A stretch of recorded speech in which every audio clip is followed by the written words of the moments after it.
desafios, né? Muita gente acha que ser nômade é só chegar e falar e ser, vamos que vamos, e é isso. Mas não é bem assim. Ser nômade tem muitas coisas que a gente precisa levar em consideração. Primeiro eu comecei, né, tentando saber como seria o meu processo, como eu chegaria a fazer o que eu gostaria de fazer, né? Então, foi um processo mesmo, como eu falei, tem muito autoconhecimento nisso. Comecei a viajar e só viajar durante as férias não estava suficiente para mim. E aí eu fui para o intercâmbio de au pair para entender o que eu queria fazer, se eu realmente queria, sei lá, ser comissária, o que eu queria fazer, né?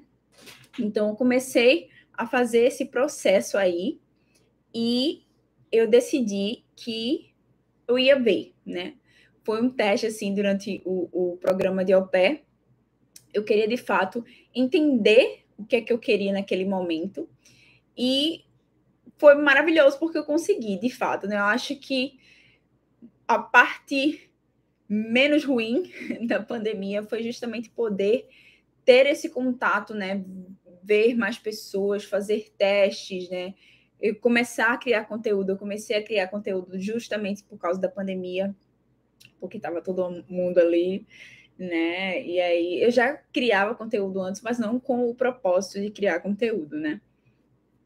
Era mais para compartilhar mesmo as minhas experiências com os meus amigos, com as pessoas que eu conhecia. Mas aí meus amigos falavam: poxa, tu tem tanto para falar, por que tu não fala para outras pessoas? E foi aí que eu decidi criar conteúdo para outras pessoas, mas mesmo assim eu ainda não sabia definido, não tinha ideia definida do que eu ia fazer. E então eu comecei a buscar, né, coisas, a entender também o nomadismo, porque eu vi que era algo que me chamava atenção. Mas aí eu pensei, será que para ser nômade você precisa ter, você precisa estar integrada com relação a algo de TI, você precisa fazer TI, você precisa trabalhar no ramo de computador e tal. E aí eu fui entendendo o que era, né? Para ser nômade digital, você não precisa necessariamente trabalhar com isso. E justamente na pandemia, né, com essa coisa de começar a trabalhar remoto, muita gente começou a trabalhar remoto, várias coisas, né? E aí foi vendo, muita gente foi vendo que não tem a necessidade de ter essa coisa das pessoas juntas. E aí eu aproveitei essas oportunidades para explorar mais. Eu já conhecia muita gente que era nômade, né, digital, mas todas essas pessoas que eu conhecia, elas eram pessoas que trabalhavam na área de TI. E aí eu falei, não, calma, TI, será que isso é uma área que me interessa? E aí eu fui vendo, né, possibilidades. Não, tem advogado que é nômade, tem professores, né? Aí eu fui pensando nas possibilidades. Eu nunca tinha dado aula online. Eu tinha muito essa resistência da questão do online, né? E aí eu fui fazendo teste, eu fui dando aulas gratuitas mesmo online para eu ir adaptando o meu método presencial para as aulas. Então eu comecei a adaptar mesmo, a estudar, a entender, né? Porque é diferente. Eu sou muito de tocar, de mostrar, de gesticular, e eu não conseguia fazer isso no online, né? Então eu tive que me readaptar também. Então, assim, o processo de ser nômade para mim levou muita coisa, tem muita coisa a ver. Não tem só. Não foi só um ano, não foram só 2 anos. Isso aí, ó, é um processo que vem crescendo em mim há muitos anos. Eu vou dizer aí que pelo menos desde 2017 eu estava aqui com a pulguinha atrás da orelha, sabe? Eu acho que começou mesmo desde 2017 que eu comecei a querer, de fato, explorar mais essa coisa da vida nômade. E aí, beleza, criei de fato a Pretinha Viajada 2021, né? Surgiu aí de fato a Pretinha Viajada, consolidei, mas ainda precisava desenvolver a minha vida nômade, porque ainda estava ali em 2021, ainda estava nos Estados Unidos, estava terminando ali a pandemia, e aí estava entendendo o que é que eu ia fazer, né, quando voltasse para o Brasil, que eu ia voltar para o Brasil para ver minha família, quanto tempo, eu não sabia quanto tempo eu ia passar, nem nada do tipo. Mas aí eu precisei, ainda quando eu estava nos Estados Unidos, mudar o meu estilo de vida, porque querendo ou não, eu já saí da casa da host family, né? Então, assim, eu fui fazendo mudanças já lá. Então, eu me desapeguei total das coisas materiais. Eu fui me desapegando, né? De tudo que era material, fui me desapegando. E aí, eu fui entendendo, né? Então, é um processo que eu digo que foi de dentro para fora. Eu comecei a fazer a colorimetria, o processo de coloração pessoal, né? Para entender quais roupas eu ia manter, quais roupas eu ia deixar de lado. Porque, de fato, o meu guarda-roupa hoje ele tem cerca de 30 peças apenas. Então, são 30 peças para inverno, 30 peças para verão. Um pouco menos que isso, talvez. Mas, porque as partes de baixo, a maioria é geral, mas, assim, eu uso, por exemplo, eu tenho mais blusas de manga, tá? Então, assim, eu tenho esses vestidinhos aqui que são de verão, mas eu tinha cerca de 200 peças de roupa, né? E hoje eu tenho apenas 30, no máximo eu vou contar de novo, mas quando eu saí dos Estados Unidos eu tinha 30, talvez eu tenha até menos aqui. Agora, né? E no ano passado foi um ano para eu testar, de fato, tudo isso. Testar as minhas metodologias em aula com mais alunos, e mesmo assim eu não estava, tipo, com 100% de alunos, né? Eu estava começando ali, pegando uns alunos ou outros, e aí eu fui fazendo teste, e ficava em hostel, não funcionava, beleza, tudo bem, entendi que isso aqui não é para mim. Entendendo qual era a estrutura que eu precisava para ser nômade, né? Foi isso que eu precisei fazer primeiro, entender qual era a estrutura, porque só ver vídeo de outras pessoas não adiantava para mim. Eu precisava entender as minhas necessidades. E aí, esse processo de ser nômade para mim foi muito isso também. Me entender, me ouvir e entender quais são as minhas necessidades, tá? Já vou dizendo que, se você tiver alguma dúvida, pode deixar aqui nos comentários, tá? E passei dessa fase de planejamento, né? Aqui eu tenho a minha mochilinha, eu comprei todas as coisas que eu precisava para a minha mochila, para manter a minha mochila organizada e tal. E aí, pronto, comecei a viajar pelos Estados Unidos. Só que, como eu falei, eu não estava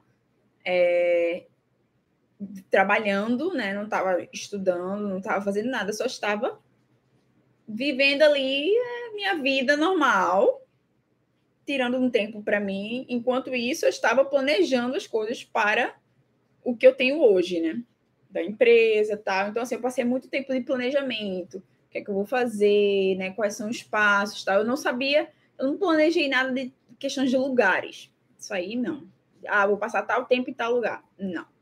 Eu só estava planejando realmente questões de, o que é que eu ia fazer, né? Fui montando a minha mentoria, fui montando o meu curso, fui escrevendo, né? O meu guia de au pair. Então, assim, eu fui fazendo, né? Essas coisas. E aí, quando eu voltei para o Brasil, eu comecei, de fato, né?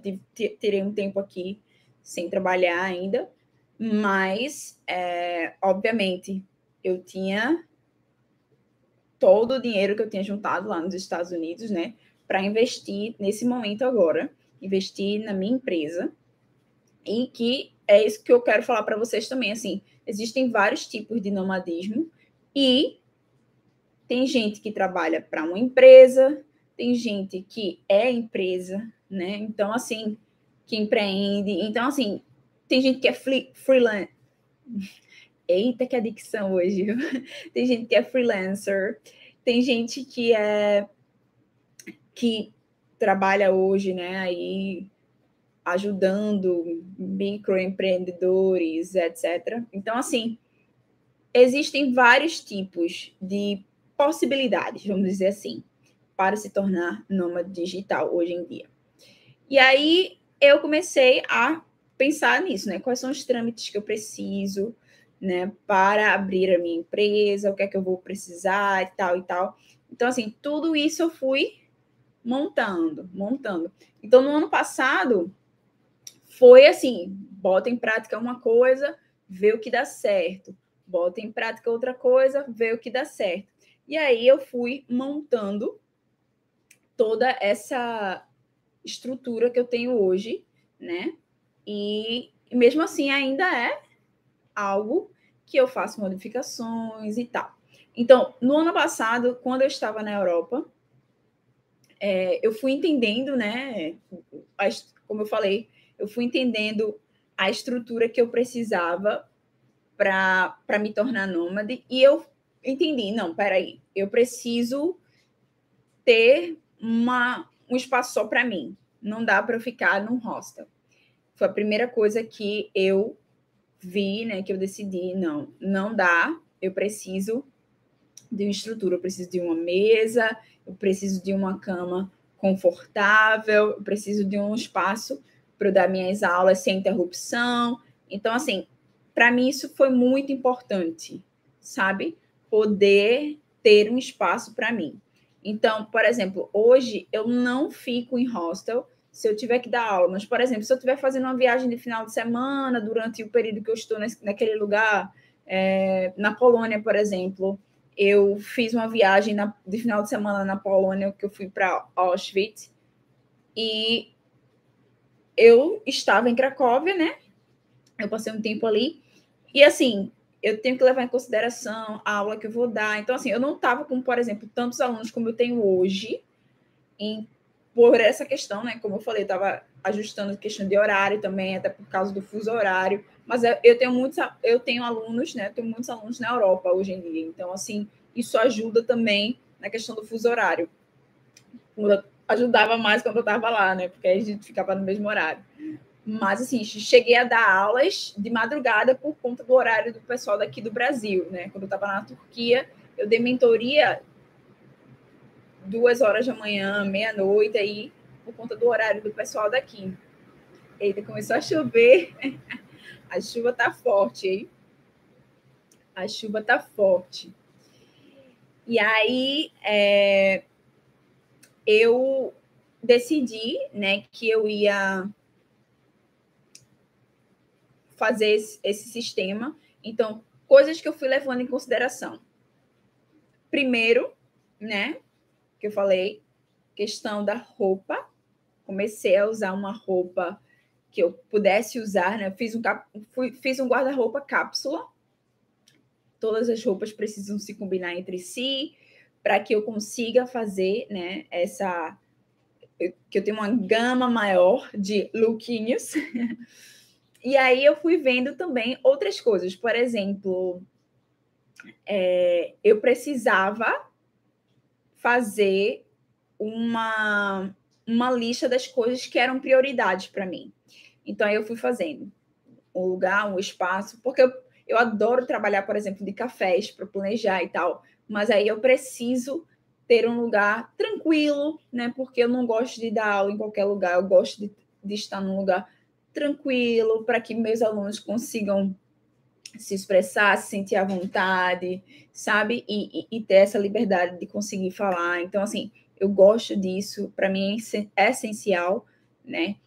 Não é nem por mim, porque barulho para mim, eu trabalho, quando eu estou planejando alguma coisa no café, eu trabalho tranquilamente, mas no momento da aula eu quero que tenha silêncio. Eu acho que é uma questão de respeito também pelos alunos, né? Eu acho que isso é muito importante. Então, eu também gosto, né, de um lugar aconchegante, né, que tem a minha carinha aqui, por exemplo, tenho as minhas coisinhas que eu comprei da forma como eu queria. E eu queria, né, que eu pudesse levar isso aqui tudo para os lugares para eu me sentir, né, em casa ali, mas eu sempre procuro lugares que eu olho assim e falo: "Ah, nossa, esse aqui tô me sentindo em casa, eu vou me sentir em casa nesse lugar, sabe? Então, eu procuro lugares assim que tem uma estética que eu gosto, porque eu sou assim, eu gosto de uma coisinha que parece arrumada, que tá sempre arrumada, né? Que tem uma decoraçãozinha legal. Eu gosto disso. Então, eu decidi que essa é uma das coisas que, se eu puder ter, né? Às vezes eu pago um pouquinho a mais, se tiver um lugar que é mais ou menos, e outro que tem mais algumas coisas que eu quero, eu pago um pouquinho a mais para ter esse conforto de conseguir me sentir em casa, porque não tem nada pior, gente, do que você estar num lugar que é a sua casa, né? Porque no momento que eu estou ali passando um mês em um país diferente, numa cidade diferente, aquele lugar é a minha casa. Você precisa se sentir bem nesse lugar, né? Então, assim, para mim isso é muito importante. E aí acaba que isso encarece um pouquinho. E eu até falei sobre isso nos stories essa semana, né? Eu falei que ia comentar aqui na live mais aprofundadamente, porque uma coisa é, você vai para um hostel e tem muita gente que tem essa possibilidade por só trabalhar ali no computador e às vezes tem uma reunião ou outra. E aí, só que tem muita gente que não aguenta ficar em hostel muito tempo. Gente, não é fácil você viver em hostel, né?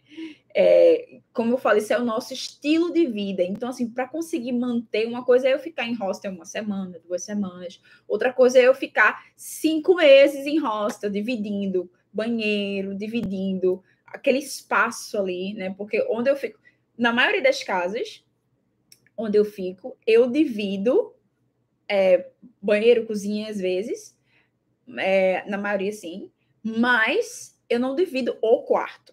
O quarto é meu espaço, né? E isso para mim é importante. Ter minha privacidade, ter o lugar ali, tranco a porta, né? Para questões de segurança também para mim, para dormir tranquila, né? Porque por mais que eu não me sinta insegura em hostel, mas assim, você tendo um quarto seu, dá ainda mais aquela sensação de segurança, né? Então, acho que isso é outra coisa que é muito importante para mim hoje. E aí, ter um lugar para eu guardar minhas coisinhas, né? Minhas comidas, para cozinhar ali, porque geralmente em hostel tem várias pessoas, tal. No ano passado, quando eu estava no México, eu morei numa casa com mais de 20 pessoas. A casa era gigante, né? Mas assim, era tipo uma república de estudantes.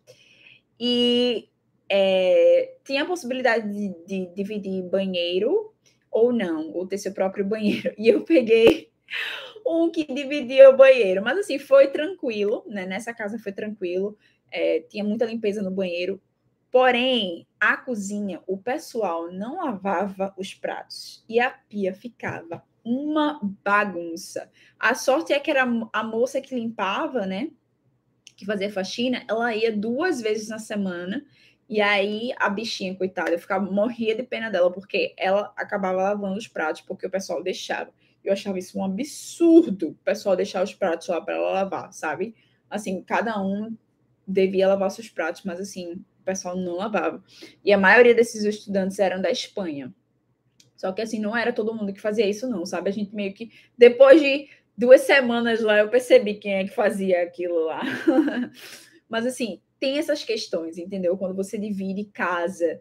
E uma coisa é, eu tive sorte de estar num lugar aqui que todo mundo é limpinho, todo mundo é organizado. Só que aí, daqui a um mês, eu vou mudar de casa.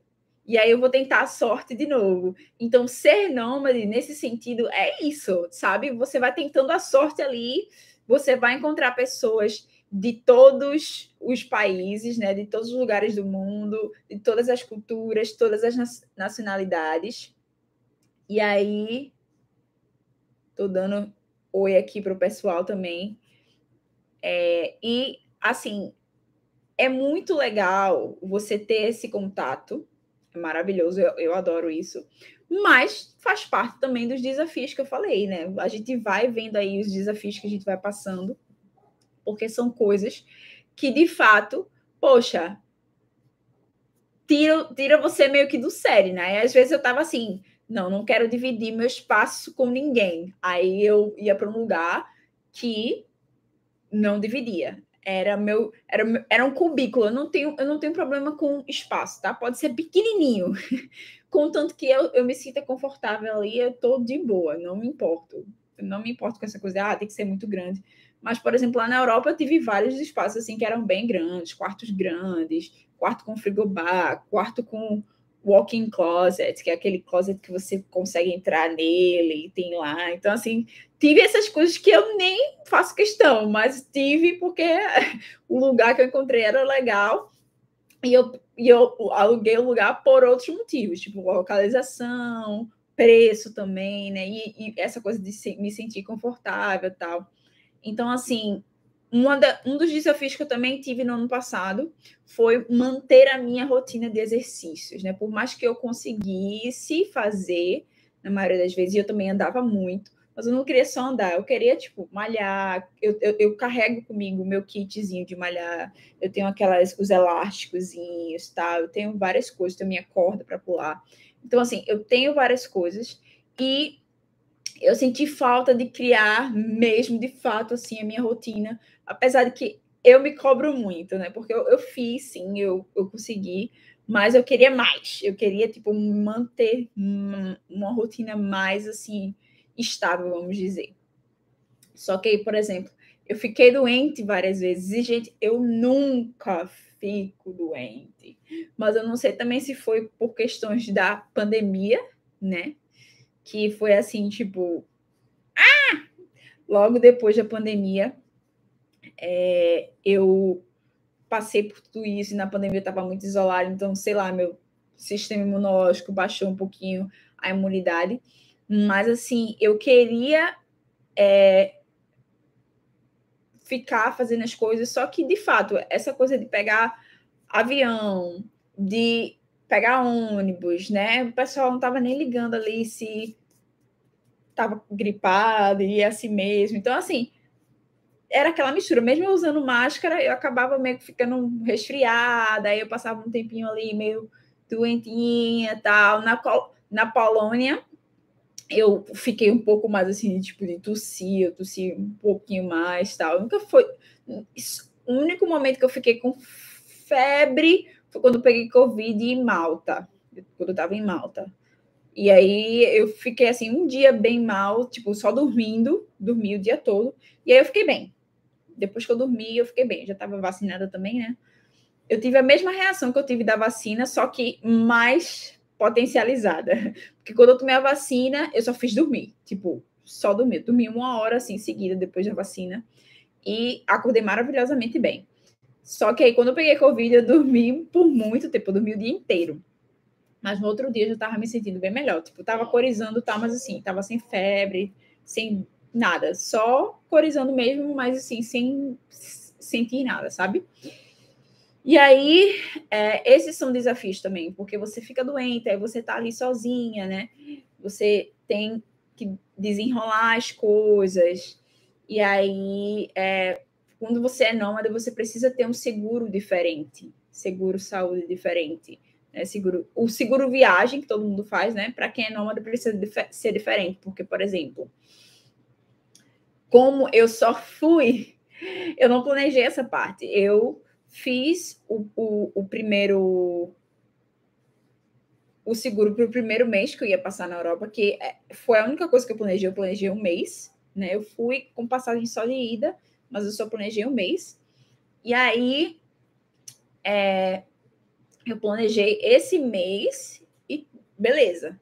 Só que aí, para renovar o seguro, é todo um processo. Para você renovar o seguro enquanto você está na viagem, é um processo diferente. Não é tão fácil. Você tem que contar com a bondade, vamos dizer assim, do seguro de aceitar ou não o seu pedido de extensão. Então, assim, tem essas questões chatinhas, sabe? Que se você já tiver em viagem, é mais complicado. E aí, por isso que você precisa ter um seguro de nômade, de verdade. E outra coisa também que as pessoas não têm noção, né? É que essa mudança toda né? Você vai deixando pessoas pelo caminho, aí você tá lá, tipo, poxa, que saudade de fulano, né? Tem aquela coisa que você cria um vínculo com as pessoas também. Eu, particularmente, eu crio esse vínculo, né? Eu acho que no ano passado eu tava meio que... Eu me isolei um pouco, mas mesmo assim eu ainda fiz muitos amigos, né? Eu digo que eu me isolei porque, tipo, eu tava num momento que eu tava querendo, de fato, ficar comigo, né? Ficar ali, fazer as coisas que eu queria naquele momento e tal. Então, eu fiz muito isso. Mas mesmo assim, eu fiz muitos amigos, muitas amizades especiais. E era, poxa, eu saía, ia para outro lugar fazer, poxa, seria legal, né? Tá com fulana, as amigas que eu fiz lá. E aí são essas coisas, né? Você vai conhecendo as pessoas e que, claro, isso faz parte de viajar, né? Só de você viajar de um canto para o outro, só de você deixar o seu ovo ali, só de você deixar a sua bolha, né? O seu ninho, você já passa por isso automaticamente, né? Então, a gente já falou aí de como eu comecei, né? Todo o rebuliço que foi na minha cabeça para eu entender o que é que eu queria e cheguei à conclusão de que eu queria ser nômade. Toda a estruturação que eu precisei fazer, né? Para entender o que é que eu ia fazer para ser nômade, porque tem uma coisa também que durante esse tempo que eu estava analisando as possibilidades, né? Eu vi várias pessoas que falam de nomadismo, que vendem o nomadismo, o que você pode fazer para ser nômade. E assim, gente, na real, a não ser que você tenha experiência nessas áreas ou que você se dedique muito, né, se você tenha tempo, que você tenha tempo para se dedicar a essas áreas aí e de fato fazer essa mudança de carreira, não é fácil. Você fazer essa mudança assim, do nada, do dia para o outro. Quando eu falando, até a minha, que eu considero uma mudança de carreira, né?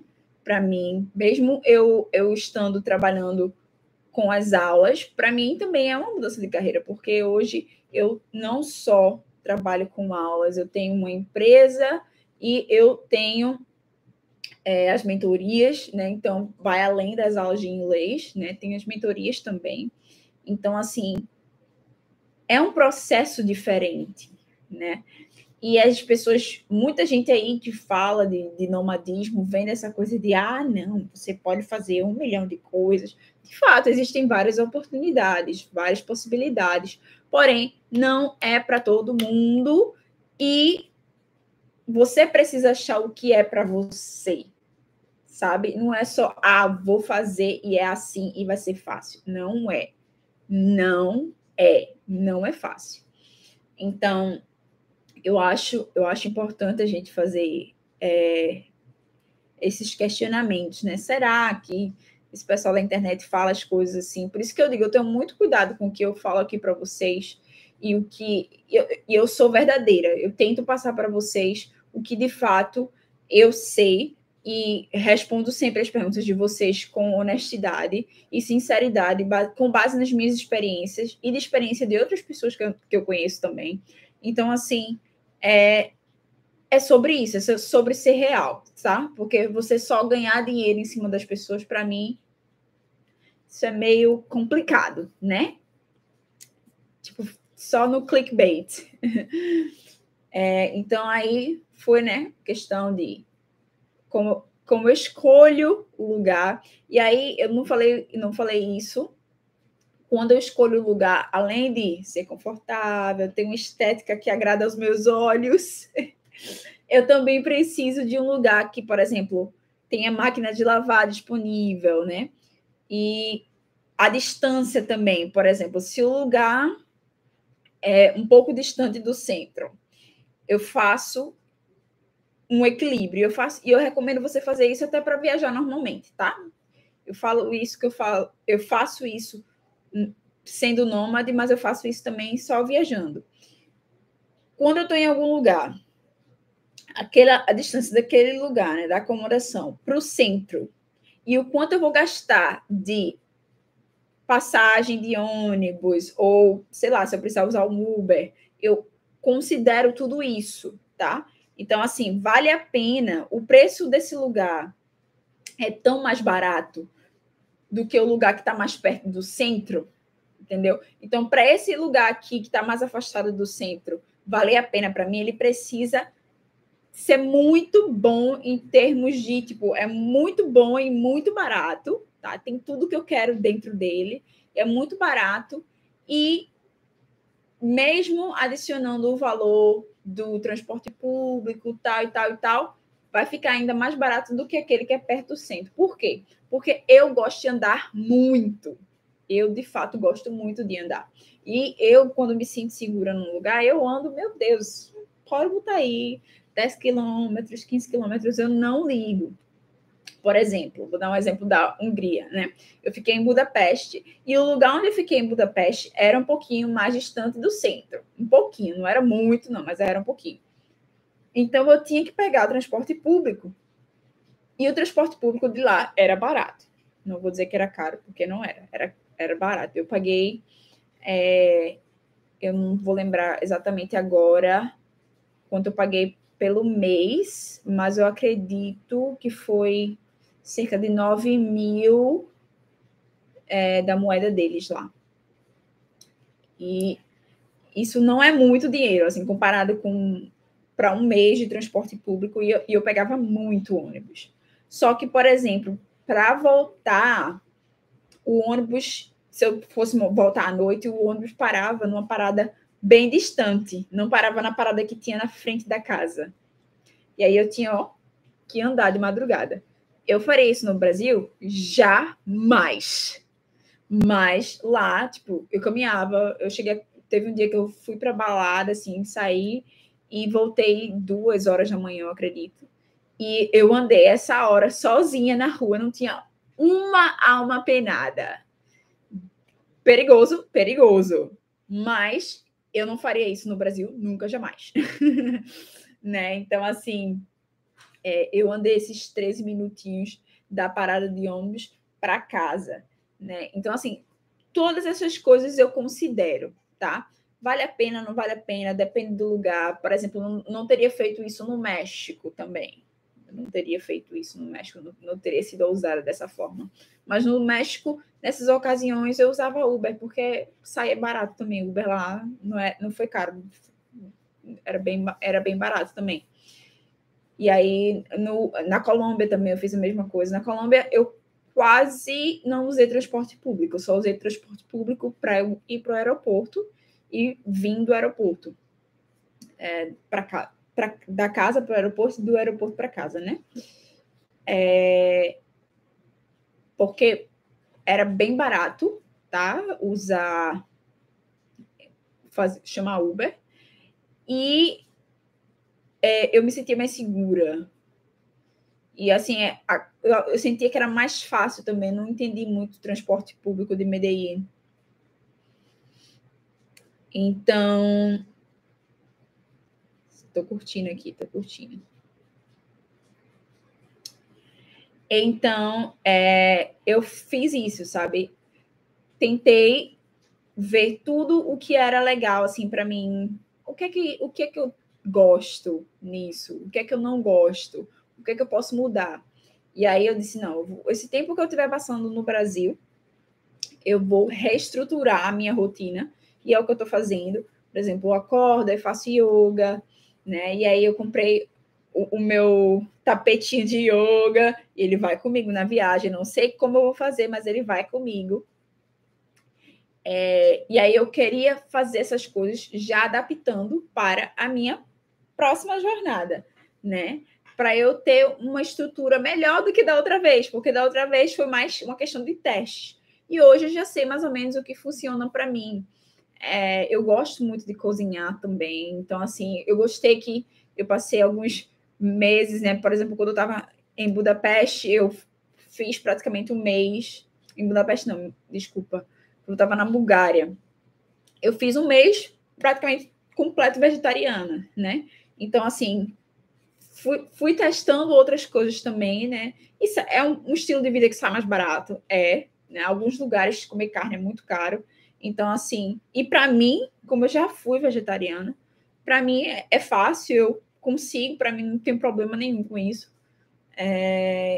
Em outros momentos eu comia mais carne, em outros momentos não. Então, assim, eu estou me adaptando a tudo isso e eu quero estar saudável, totalmente saudável, mentalmente, fisicamente, me sentir, né, saudável, para fazer uma jornada sem me preocupar muito, sabe, com essa questão da minha saúde, porque eu fiquei um pouco preocupada, não fiquei muito preocupada, mas eu fiquei um pouco preocupada no ano passado com essa coisa de, tipo, todo mês eu tinha um resfriado ali, eu ficava meio molinha. E, por exemplo, com a demanda de aulas que eu tenho hoje, essa coisa de ficar doente seria muito mais chatinho do que antes, porque antes eu tinha, vamos supor, aí, alguns alunos e eu conseguia fazer. Eu nunca cancelo, porque é uma coisa também que eu tenho, eu nunca cancelo nada, eu não gosto de cancelar nada com os meus alunos, só sendo uma emergência assim muito extrema. Então, tem isso também. Eu tenho esse compromisso, né, com os meus mentorandos, com os meus alunos. Então, eu sempre tento fazer o máximo para que eu consiga falar: olha, não, peraí, organizei meu dia, eu vou fazer isso, isso, isso, isso. Pronto. Vou tirar um dia de folga hoje, vou visitar o museu. Vou tirar um dia de folga hoje, ou amanhã eu tenho uma manhã de folga, vou fazer alguma coisa. Então, assim, para encontrar esse equilíbrio, né, entre conseguir fazer meus planejamentos, e eu adoro, gente, eu adoro ir para café só para sentar lá e planejar, tomar meu cafezinho, escutar uma música, ver as pessoas, eu gosto disso. E aqui, por exemplo, eu não faço muito isso, porque onde eu moro não tem um café perto, assim, que eu vou fazer, eu preciso pegar Uber para ir para onde eu geralmente vou, para o café onde eu vou, que não é longe, mas assim, eu preciso pegar Uber, coisa que geralmente eu tenho isso quando nos lugares onde eu fico, eu tenho próximo, né? Lugares próximos assim que eu posso tomar um café e tal. E é importante para mim ter essa questão da localização. E aí, por que fica mais caro também? Porque eu preciso, né, ter essa estrutura. E se eu ficasse só em hostel, eu gastaria muito menos. Muito, muito menos. Claro que tem hostel que tem, hoje em dia, né, tem muitos hostels que têm estrutura para nômades digitais.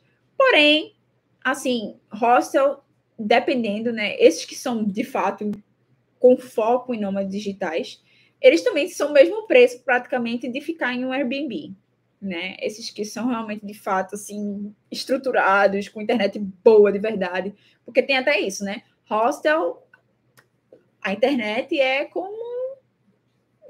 Não se sabe, é muita sorte. Você tem uma internet boa ou não tem, só funciona em um espaço e não tem. E eu não posso contar com essa coisa de, talvez vai ter, né? Precisa ter internet. Internet é um must, né? É algo que precisa ter. Então, assim, por exemplo, internet é um dos meus quesitos, internet boa, muito boa. Eu sempre pergunto aos anfitriões, eu sempre checo os comentários para saber o que é que as pessoas estão falando sobre a internet. Então, eu checo aí a internet, se tem... Jadiel, vou te responder, tá? O Jadiel está perguntando, você já quis ficar em algum dos lugares que você foi? Ficar em que sentido? Porque quando eu gosto de um lugar, assim, eu sempre fico nos lugares no tempo que eu posso ficar de turista. Mas, por exemplo, eu não cheguei a ficar em um lugar por 3 meses, vamos dizer assim. Eu cheguei... eu vou contar aqui, tá? O tempo. Por exemplo, eu cheguei na Espanha no ano passado. Aí eu fiz Espanha, Itália, Grécia, Malta e Turquia. No meu primeiro mês. Isso aí foi um mês, tá? Então, assim, o meu primeiro mês foi assim, bum, bum, bum, bum, bum, bum, bum. Aí já na Bulgária, que foi logo, eu fui da Turquia para a Bulgária, eu decidi que eu ia passar um mês. Aí eu passei um mês na Bulgária. Na Bulgária, se eu quisesse, eu poderia passar 3 meses. Se a gente quiser de verdade, a gente pode passar anos morando na Europa só fazendo isso, né? Porque você fica aí 3 meses na Bulgária, 3 meses na Macedônia, 3 meses na Albânia, né? Eu poderia ter feito isso, mas eu tinha lugares, né, que eu queria ver, eu queria conhecer outros lugares. Então, assim, eu ficava no mínimo 2 semanas. Esse é o meu lema, assim, eu fico no mínimo 2 semanas no lugar. E no máximo, até hoje, foi um mês. Mas mais para frente, eu acredito que eu vou começar a estender um pouquinho. Porque, por exemplo, Budapeste, na Hungria, eu gostei muito e eu teria ficado lá mais tempo.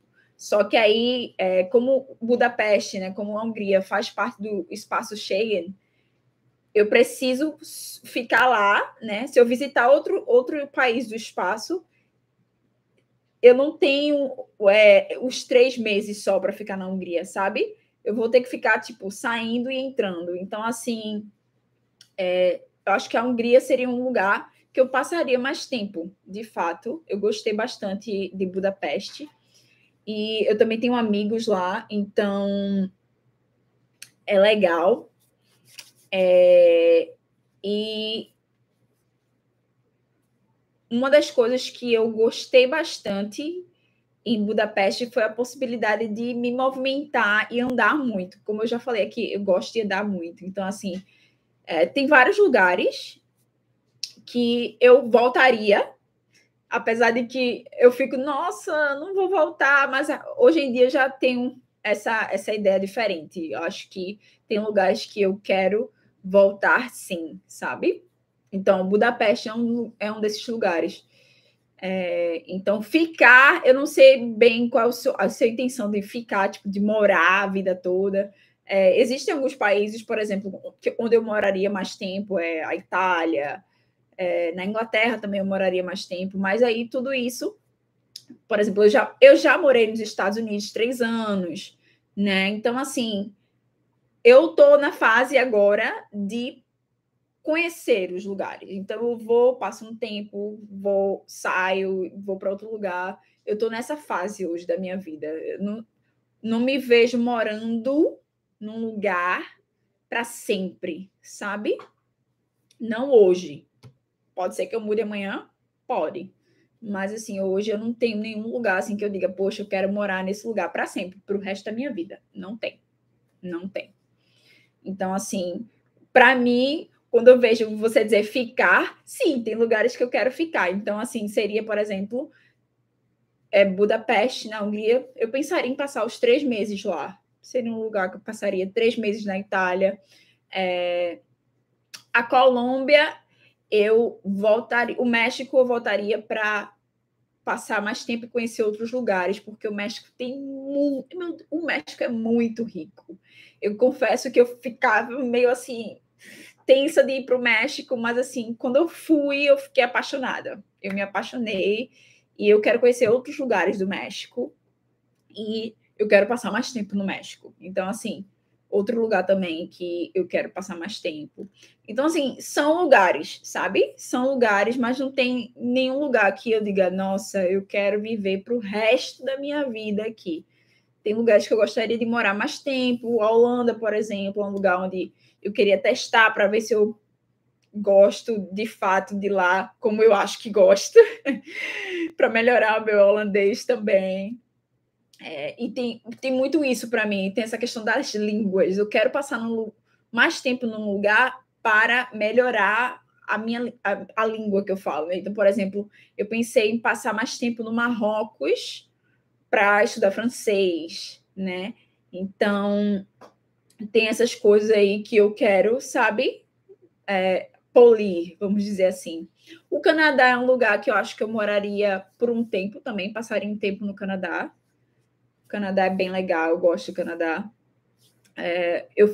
A primeira vez que eu fui para o Canadá, eu fui para Toronto, né? Para Toronto, e visitei outras cidades menores, mas assim, a última vez eu fui para Montreal, e em Montreal eles falam francês, né? Então, assim, eu fiquei, nossa, apesar de que muita gente tinha falado muito mal, assim, do Quebec, né, do pessoal do Quebec, mas eu, particularmente, do tempo que eu fiquei lá, que foi bem rápido, eu gostei de Montreal, eu acho que é um lugar que tirando o frio do inverno intenso, né? Que eu já corri antes de ficar muito frio.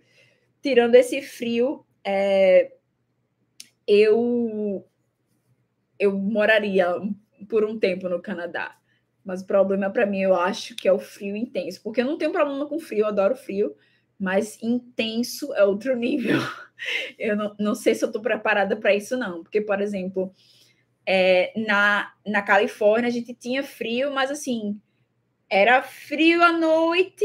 Eu adoro. Tinha um tempinho para me cobrir ali. E já durante o dia já não era frio. Então, assim, tinha essas coisas. Como mudaram para você as experiências de grupo de agora em relação a quando você ficava mais tempo em um lugar só? Não sei se eu entendi a pergunta, Jadiel. Tu fala assim, experiência de grupo enquanto viajar em grupo ou experiências com outras pessoas? Tipo, como ficam as minhas experiências com outras pessoas? Porque se for questão de experiência com as pessoas, eu até comentei, acho que você chegou um pouco depois disso. Eu comentei aqui que essa parte é uma das partes mais difíceis, assim, de entendi.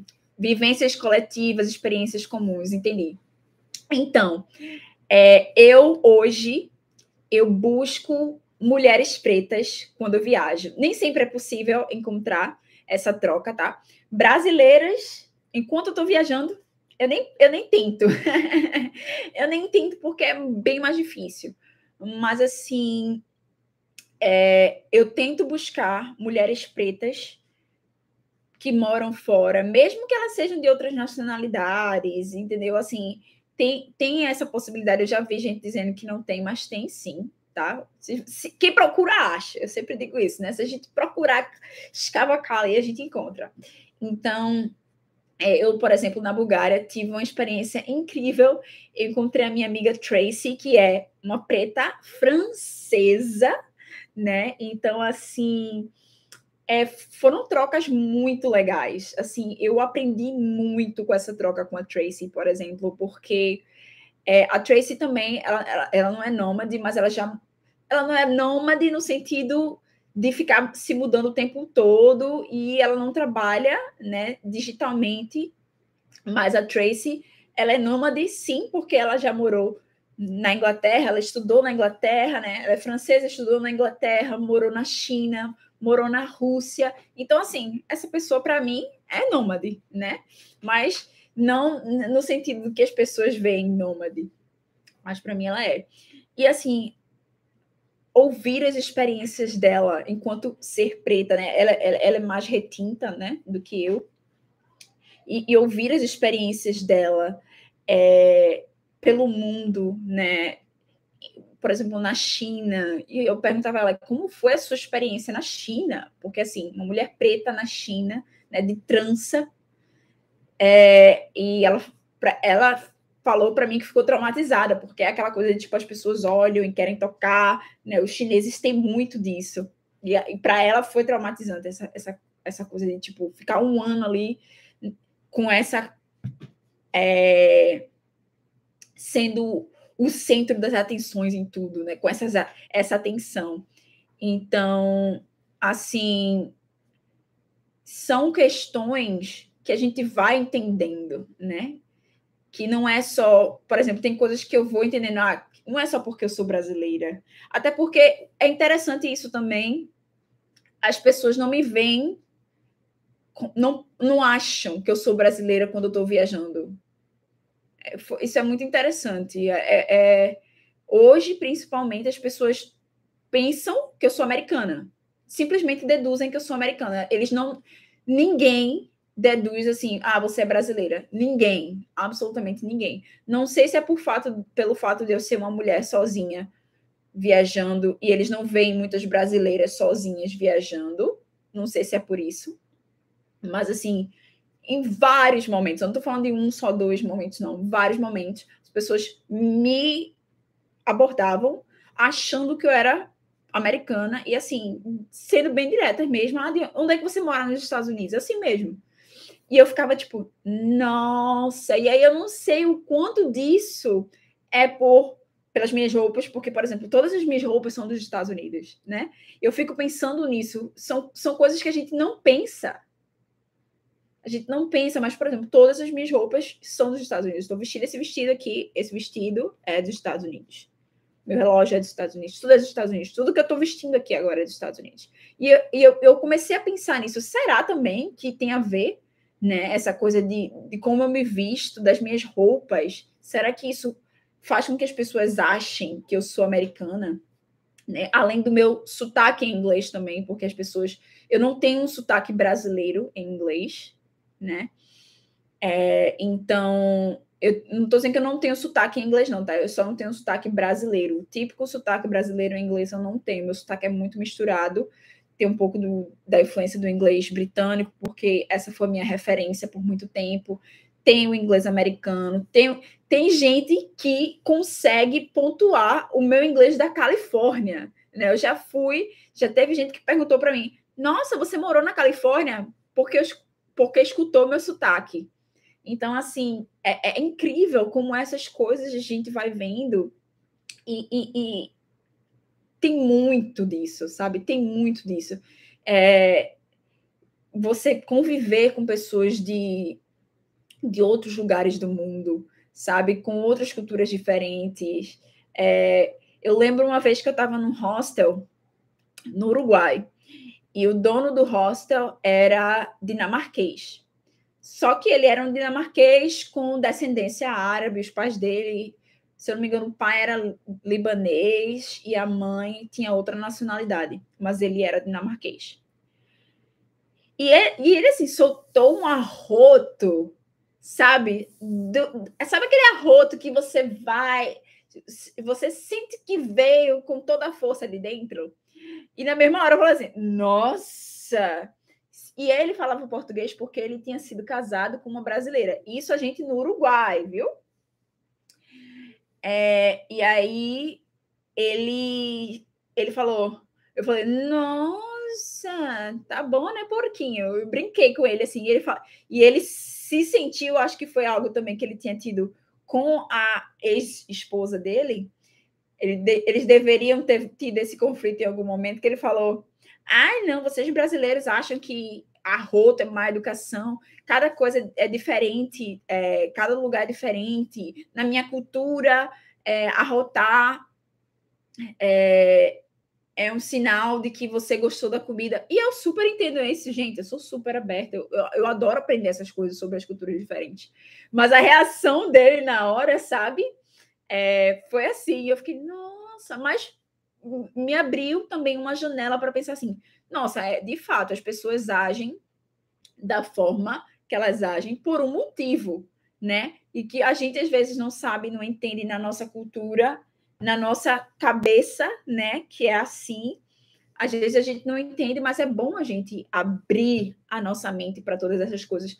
E é isso que eu bato na tecla. Viajar vai muito além de só você dar close. E é isso que eu bato na tecla. Viajar. Imagina assim, tudo que você ouviu sobre um povo, todas as perspectivas que passaram para você, você ter a oportunidade de, com seus próprios olhos, julgar se aquilo é ou não é. Você quebrar estereótipos. Viajar tem esse poder, gente. Viajar nos dá esse poder de decidir. Não, isso aqui de fato é verdade. Isso aqui não é. Isso aqui não é bem assim, sabe? A gente tem esse poder de tomar essa decisão por nós mesmos.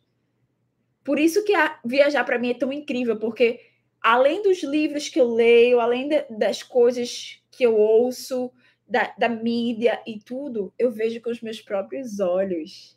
E eu sei o que é e o que não é, sabe? Etnia vai além do Estado-nação, quebra fronteiras, acredito. Sim, de fato. Linguagem é muito complexo. Gente, a nossa linguagem corporal, sabe? A nossa linguagem corporal.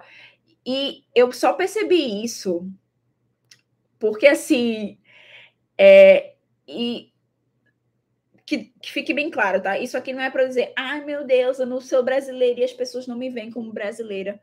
As pessoas de fato não me veem como brasileira várias vezes, até aqui no Brasil. Não faz muito tempo, eu estava andando no meu bairro,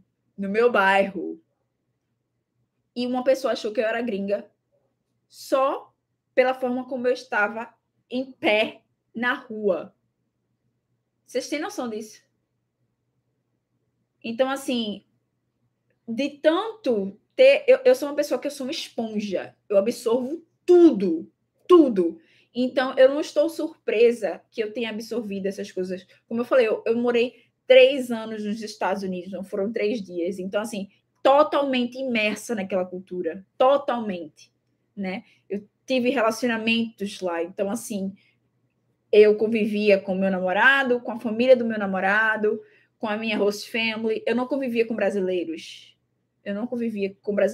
Assim, eu tive amigos brasileiros lá, mas, assim, era o tempo que eu passei com essas pessoas era mínimo comparado com o que eu passei com todas as outras pessoas. Então, assim, eu não duvido que hoje em mim, na minha linguagem corporal, na minha fala, em tudo, tenha esse reflexo desses 3 anos que eu passei lá. Eu não duvido, sabe? Então, assim, eu acho que é interessante a gente perceber essas diferenças, né? E não é proposital. Não é proposital. Eu não estou agindo diferente porque eu quero, sabe? Não é pensado. Mas tem algo aí subconsciente que vai agindo dessa forma. Então, assim, é um aprendizado, sabe? É um aprendizado constante e o nomadismo me proporciona isso, né? E eu tô aqui nessa live falando dos desafios porque não é só flores, né? Não são só flores, assim. A gente não simplesmente diz, eu vou e vou. Pelo menos assim, comigo não foi assim. Comigo não é só, eu vou. Não, eu sou uma pessoa que eu gosto de rotina. Apesar de gostar da mudança, eu gosto de rotina também. E eu gosto de ter uma rotina dentro da minha vida nômade.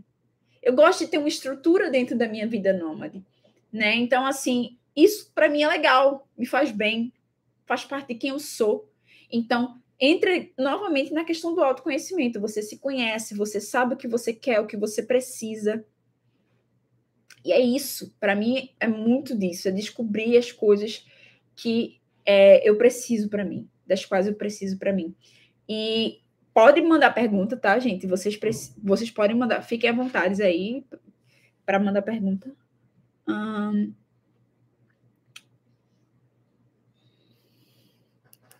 Como você lida com o sentimento de calma e confiança frente às incertezas? Como você encontra, aliás? Então, assim, como eu encontro calma? Eu sou uma pessoa que, no geral, eu tenho uma segurança, e a minha calma vem da minha segurança, sabe?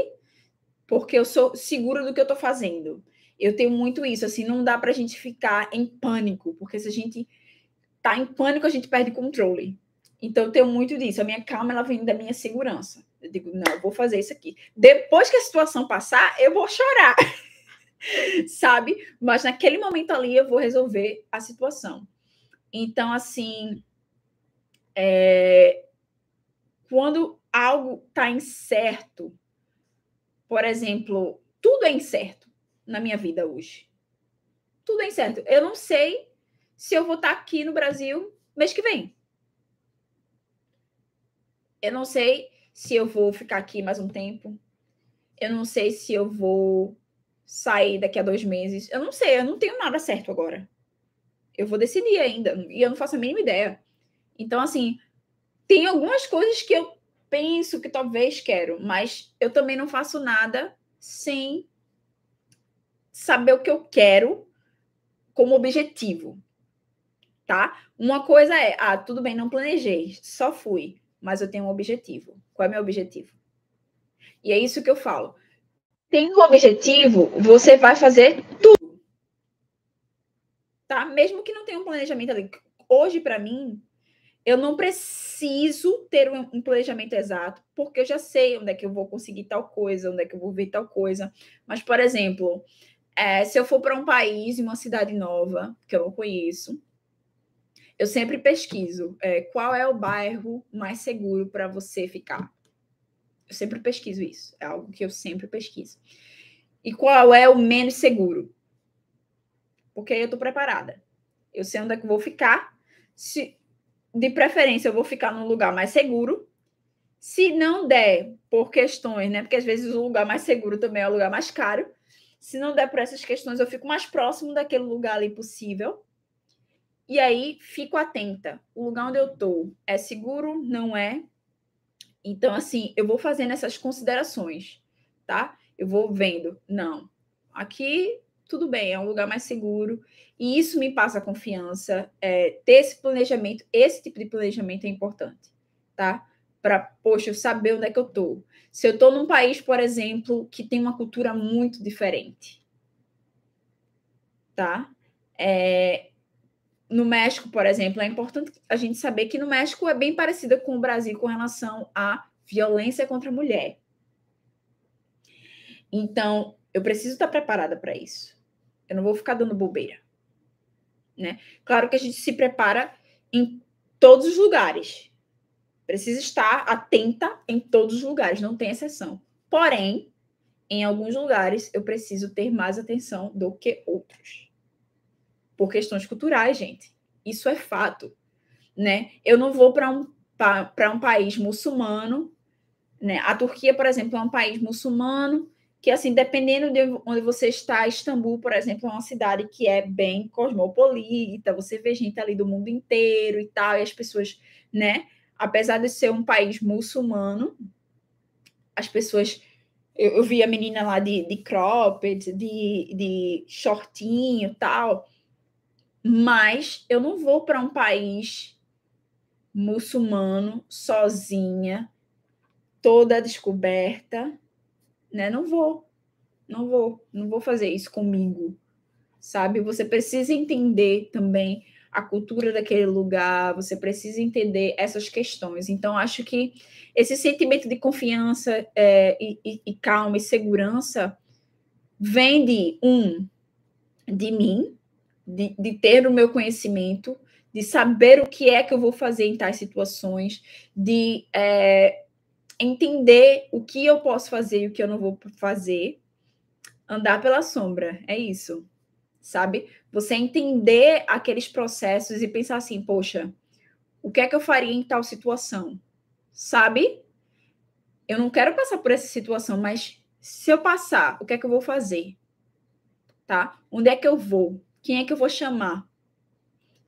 Eu estou num lugar, qual é o número de segurança que eu preciso ligar? Tá? Nos Estados Unidos, 911,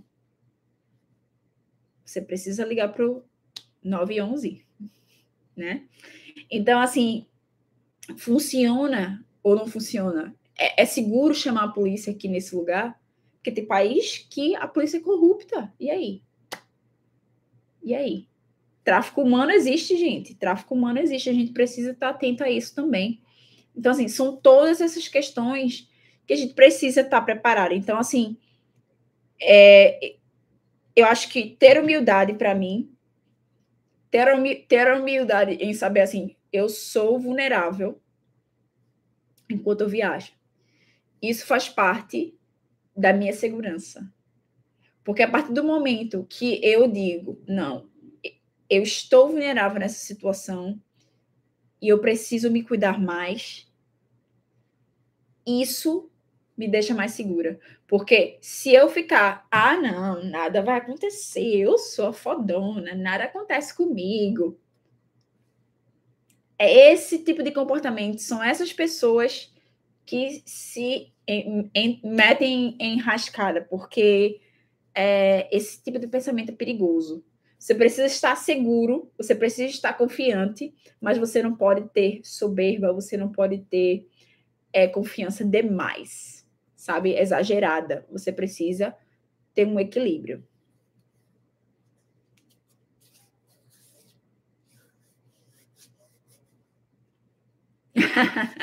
Que bom que você anotou, Jadiel. Mas é isso mesmo, é importante a gente ter esse pensamento, sabe? Que a gente está num lugar diferente, a gente não entende as regras daquele lugar. As pessoas que estão ali ao seu redor, elas entendem as regras daquele lugar. Mas você e eu não. Entendeu? A gente não entende.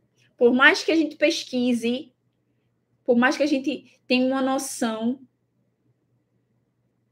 você sabe, vamos pensar assim, uma coisa bem básica. No Brasil, você sabe o tipo de pessoa que você vai olhar e vai dizer, tipo, o olhar da pessoa. A pessoa olhou para você de tal jeito e você vai... A postura da pessoa, a linguagem corporal da pessoa, você vai olhar e vai dizer, eu acho que isso aí, essa pessoa não tá legal, essa pessoa vai me assaltar. Você tem esse gatilho que um gringo, por exemplo, não tem. E eu posso afirmar para você, por andar com gringos aqui, que eles não têm. Que eu tô aqui olhando, ó, o movimento, tô vendo as pessoas que estão assim, a gente tem essa coisa. E isso é para tudo. Com isso, a gente está no nosso habitat aqui, a gente sabe. Mas e quando a gente está em outro habitat? As pessoas ao redor sabem o que está acontecendo e você não sabe. Às vezes a pessoa está falando em uma língua diferente. As pessoas estão comentando que algo está acontecendo em uma língua diferente. E você, o estrangeiro ali, não está entendendo nada, não sabe, vai ser o último a correr. Entende? Que é muito além.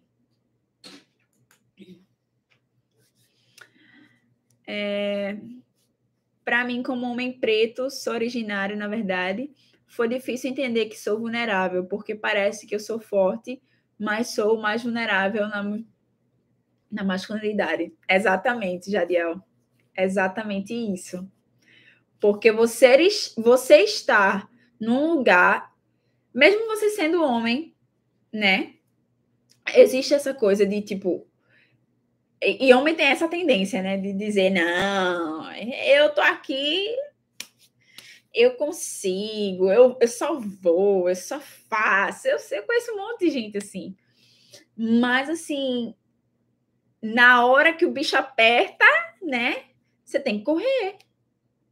Você não sabe, você tá sozinho ali. Entendeu? Eles têm a capoeira deles também, né? Não entendi se você falou capoeira no sentido literal, que eles de fato têm capoeira, ou se é o gingado.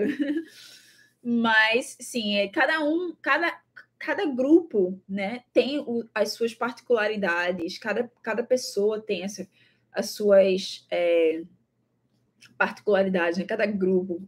Então, assim, eu acho que é importante a gente ter essas coisas em mente, né? Por isso que eu falei, o nomadismo tem os seus desafios, não é só oba-oba, vida boa, tô onde eu quiser, a hora que eu quiser. Tem essa parte que é maravilhosa, né? Ter a liberdade que eu tenho hoje, ter a liberdade geográfica, isso é, assim, incrível. É o meu sonho, eu estou vivendo o meu sonho. Mas não significa que isso é fácil. E cada pessoa vai viver o seu nomadismo de uma forma diferente. Cada pessoa vai viver isso de uma forma diferente, sabe? Não adianta dizer, fulano é nômade, passa 2 meses aqui, 2 meses lá. E outra, essa ditadura de dizer, você tem que, para ser nômade, você tem que passar 1 ano na Tailândia. Você tem que morar lá na Tailândia, você tem que morar não sei aonde. Gente, ser nômade não é isso. Não existe essa ditadura, sabe? Eu posso estar onde eu quiser, a hora que eu quiser. Se eu quiser estar aqui nesse ambiente, que é o meu lugar onde eu me sinto segura também, que eu me sinto confortável, que eu tenho o apoio da minha família nesse momento que eu quero, que eu preciso, eu vou ficar aqui. Eu não preciso me deslocar daqui por uma pressão de dizer, eu só sou nômade se eu não estiver aqui, sabe? Isso é muito importante, a gente entender isso. Eu estou me movimentando por mim ou pelas outras pessoas? Eu estou indo a lugares por mim ou pelas outras pessoas? Né? Muita gente se pergunta, me pergunta, mas por que você foi para Macedônia do Norte? Porque eu quero. Porque eu quis, porque estava ali. Eu tive a oportunidade e fui. Por que você foi para a Albânia? Porque eu quis. E já deixo bem claro aqui, para quem quer ir para a Grécia e não tem dinheiro para ir para a Grécia, vá para a Albânia, minha filha. Porque a Albânia tem praias tão bonitas quanto e é muito mais barato, porque lá eles não usam euro. Então, assim, eu viajo por mim. Por mim. Tainá, você cria conteúdo. Sim. Criar conteúdo é uma consequência da minha vida, do meu estilo de vida, né? Criar conteúdo para mim é uma consequência, não é uma obrigação. Apesar de fazer parte do meu trabalho, eu não faço isso por obrigação. Eu não faço meu trabalho por obrigação. Eu escolhi o meu trabalho. Entende a diferença? Jadiel falou aqui, no sentido da percepção e tal, da cultura de atenção ao entorno, como você falou, eles sabem e a gente não. É isso. É isso. As pessoas sabem os olhares, sabe? Elas sabem os olhares, elas sabem as palavras, as gírias que vão usar, sabe? Elas sabem. Entre elas, elas sabem.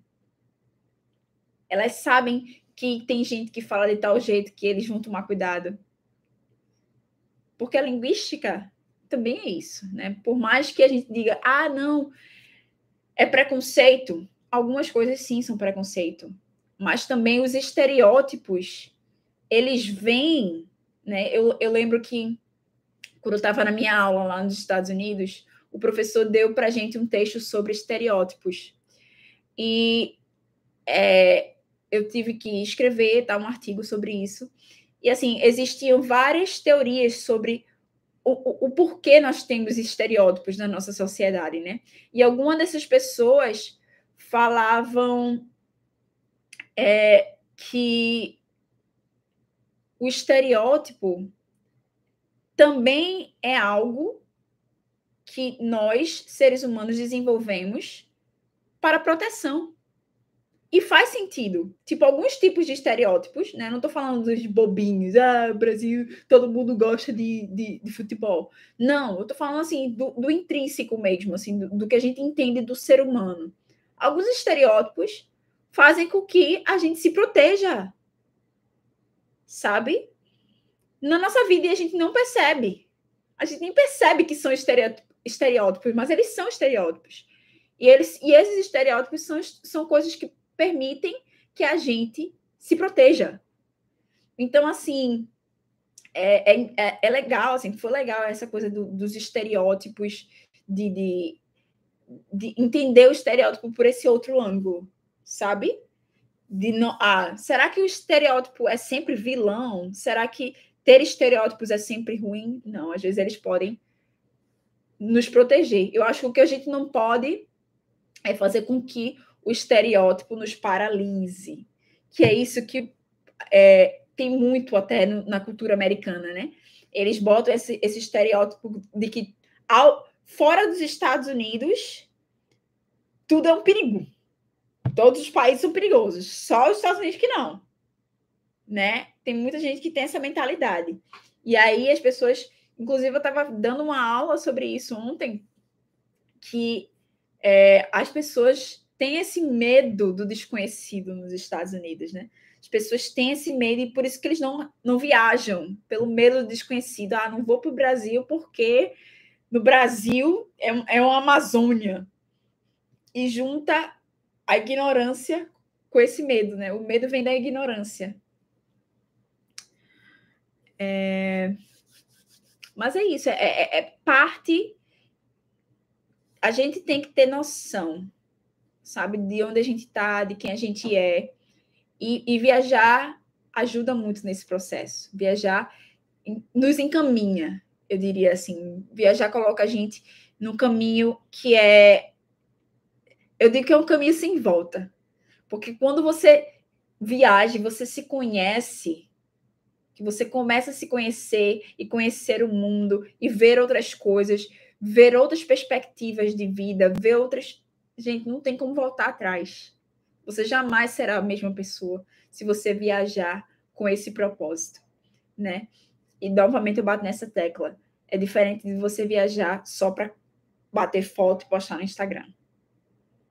Mas você sentar e conversar com pessoas que moram ali, entender aquela cultura, ou pessoas até que, mesmo que estrangeiras, mas que estavam ali naquele momento, né? As pessoas que trocam experiências com você, né? Que, nossa, é muito rico isso.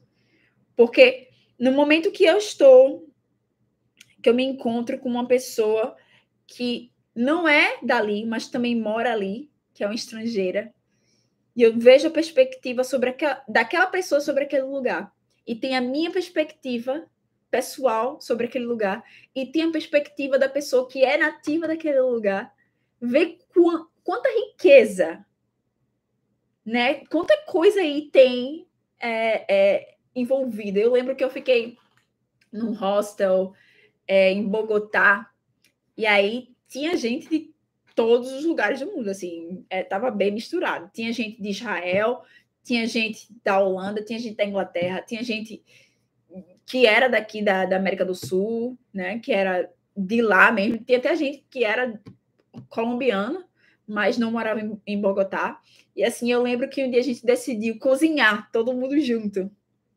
E aí veio e o inglês trouxe um prato chinês, e o próprio colombiano trouxe um prato de outro lugar. E, cara, que incrível isso!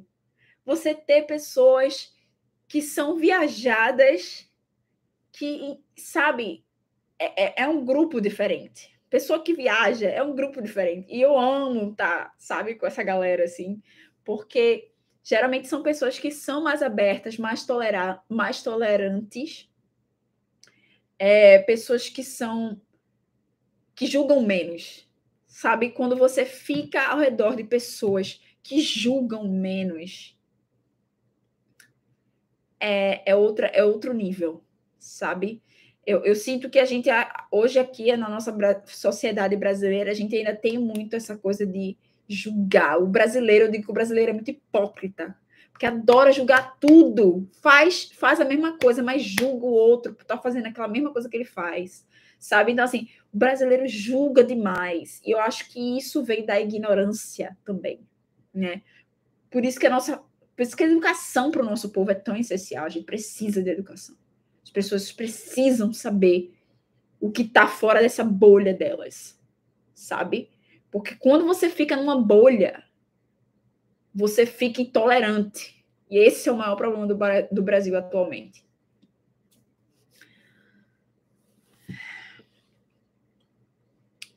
Você acha que a metodologia é julgar menos ou passar a julgar com mais bagagem? Eu acho que você julgar, como a gente estava falando da questão de estereótipo, você julgar no sentido de você ter uma noção do que é, né? Mas assim, eu tô falando julgar mais no sentido de como eu posso colocar? Julgar no sentido de você apontar mesmo, sabe? Você é errado, você é isso, você é aquilo. E assim, a gente precisa entender com equilíbrio as coisas. E a tolerância, ela vem do ponto de que quando eu julgo você, eu me coloco acima de você. Entendeu? A partir do momento que eu julgo você por algo, que eu boto o dedo e digo, você fez isso, nossa, você fez isso, aquela pessoa fez isso, que eu tô julgando, fulano faz isso, eu não faço. eu estou me colocando como se eu me sentisse superior àquela pessoa. O julgamento é isso. Porque, afinal, quem é que julga? Né? Quando a gente pensa no julgar como juiz, quem é que julga? Não é o juiz? O juiz não tem aquele poder aqui, e as pessoas gostam de se colocar nesse poder aqui, de julgar o outro, de se sentir superiores. Então, eu acho que julgar com mais bagagem, na verdade, não é julgar, é entender, é tolerar o tolerável, porque você, a partir do momento que você se coloca nesse posicionamento, você passa a tolerar mais. Você não precisa fazer aquela mesma coisa, mas você não vai se sentir superior por não fazer. Entendeu? Esse é o maior ponto. Eu não preciso fazer algo para deixar de me sentir superior aos outros. Sabe como é? Assim, eu não preciso. É algo que eu digo assim muito.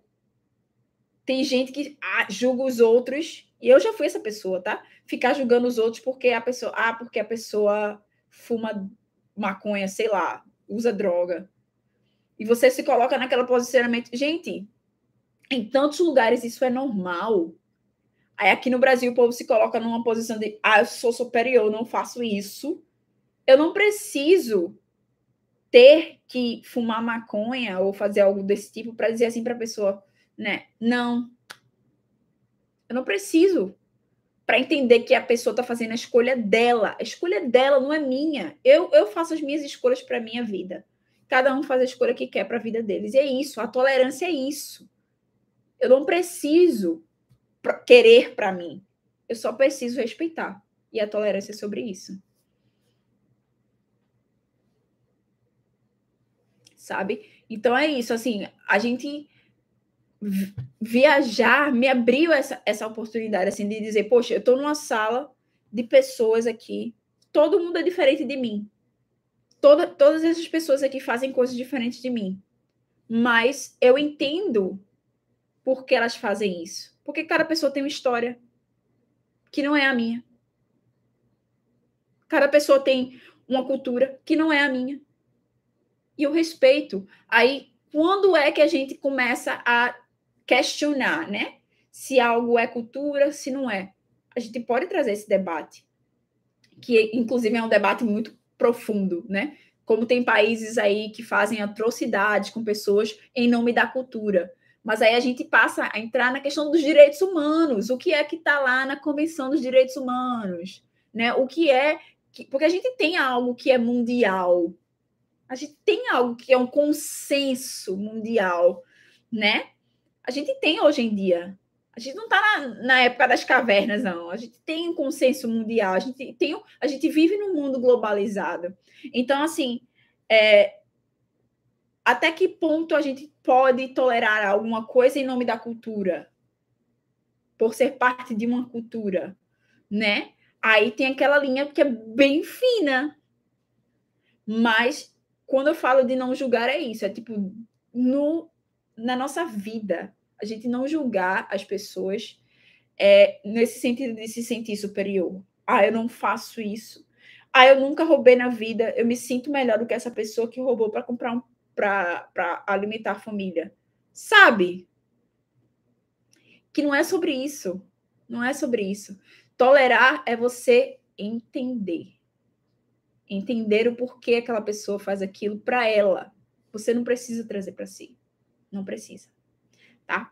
E nós já estamos aqui há 1h30 de live. E muito obrigada a todo mundo que acompanhou até o final. Meu celular até descarregou aqui. O pessoal do Instagram já deu bye-bye.